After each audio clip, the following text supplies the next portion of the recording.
wabarakatuh. Apa kabar anak-anak semuanya?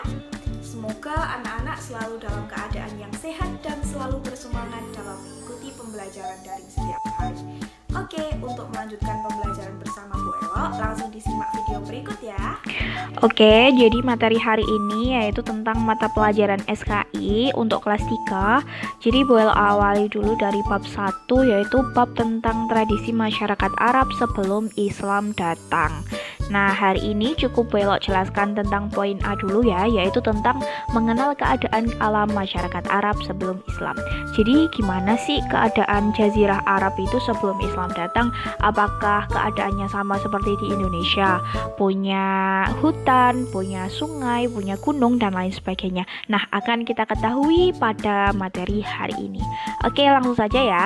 Jadi, Jazirah Arab itu merupakan wilayah padang pasir yang terletak di bagian barat daya Asia. Nah, jadi tebakan kita salah nih anak-anak. Ternyata Jazirah Arab itu bentuknya padang pasir, yang berarti berbeda dengan keadaan di Indonesia yang seperti kita tahu. Jadi padang pasir itu ya panas, tanahnya tandus, tidak bisa ditanami, banyak pepohonan, berbeda seperti di Indonesia. Jadi keadaan Jazirah Arab itu adalah padang pasir. Nah, Jazirah Arab adalah padang pasir terluas dan tergersang di dunia. Luasnya mencapai 120.000 mil persegi. Jadi yang padang pasir yang paling luas yang ada di dunia ini adalah Jazirah Arab. Nah, Jazirah Arab juga merupakan wilayah strategis dalam peta dunia zaman kuno ketika benua Australia dan Amerika itu belum dikenal orang karena letaknya berada pada posisi pertemuan tiga benua, yaitu Asia, Eropa, dan Afrika.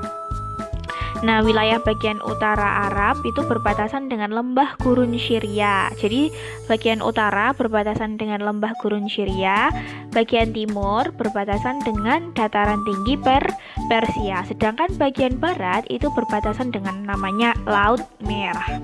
Nah, Kepulauan Arabia atau Jazirah Arabia adalah sebutan untuk wilayah Arab karena wilayahnya itu dikelilingi oleh laut pada ketiga sisinya. Nah, diingat-ingat ini julukannya Jazirah Arab apa? Kepulauan Arabia dan Jazirah Arabia.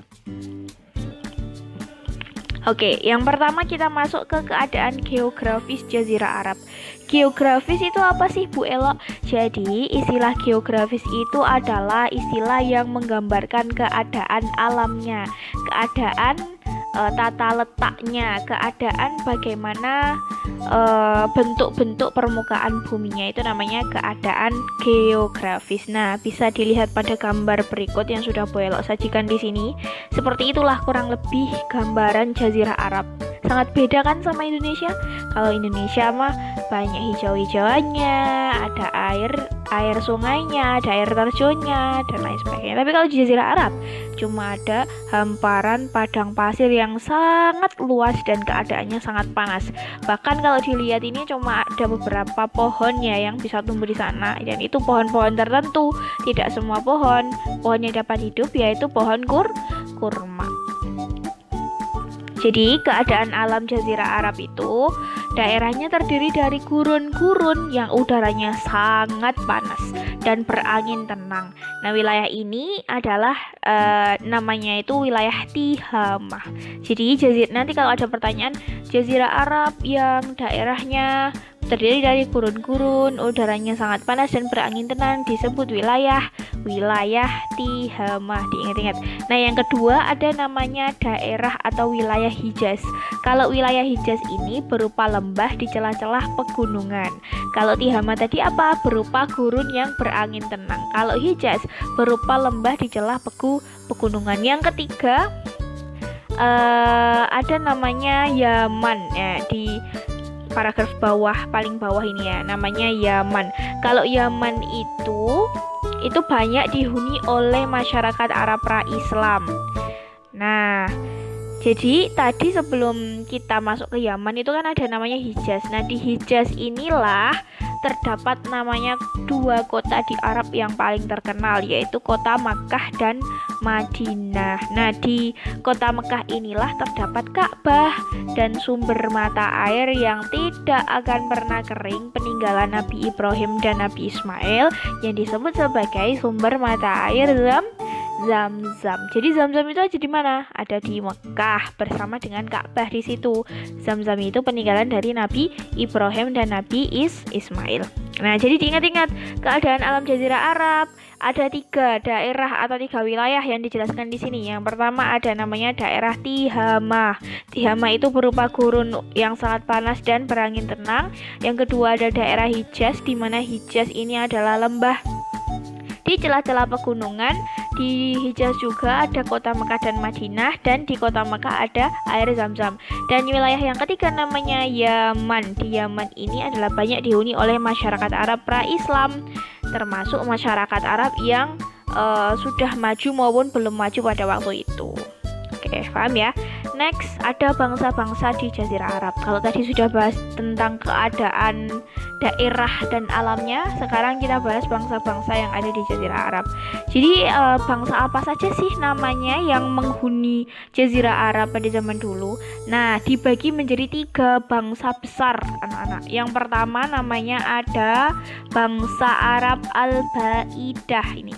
Bangsa Arab Al-Baidah itu dikenal dalam bangsa Arab itu terdiri dari kaum Ad dan kaum Samud. Bangsa Arab Al-Baidah. Yang kedua ada bangsa Arab Al-Aribah. Nah, mereka itu terdiri dari keturunan Ya'rib bin Syakib dan disebut juga dari Arab Koton dan berdomisili di Yaman. Yang pertama ada apa tadi? Al-Baidah, yang kedua Al-Aribah, dan yang ketiga ada Al-Musta'ribah.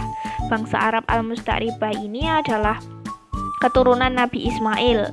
Nah, mereka tinggal di kota maupun di desa. Jadi ada berapa tadi bangsa besar yang menghuni Jazirah Arab? Ada 3. Yang pertama, bangsa Arab Al-Baidah. Yang kedua ada bangsa Arab Al-Aribah. Yang ketiga ada bangsa Arab Al-Musta'ribah. Nanti juga bisa dibaca di buku modul yang sudah Bu Elo share.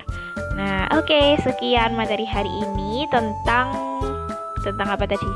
Tentang mengenal keadaan alam masyarakat Arab sebelum Islam datang. Jadi keadaan geografisnya terdiri dari berapa wilayah tadi? 3, yaitu Tihamah, Hijaz, dan Yaman. Terus bangsa Arabnya terdiri dari berapa bangsa besar? Dari 3 juga, yaitu ada bangsa Arab Al-Baidah, yang kedua bangsa Arab Al-Aribah, dan yang ketiga ada bangsa Arab Al-Musta'ribah. Oke, jangan lupa tugasnya dicek di Google Classroom dan dikerjakan, dikumpulkan tepat waktu ya. Semoga anak-anak paham. Mohon maaf dari Bu Elo apabila banyak kesalahan. Wassalamualaikum warahmatullahi wabarakatuh.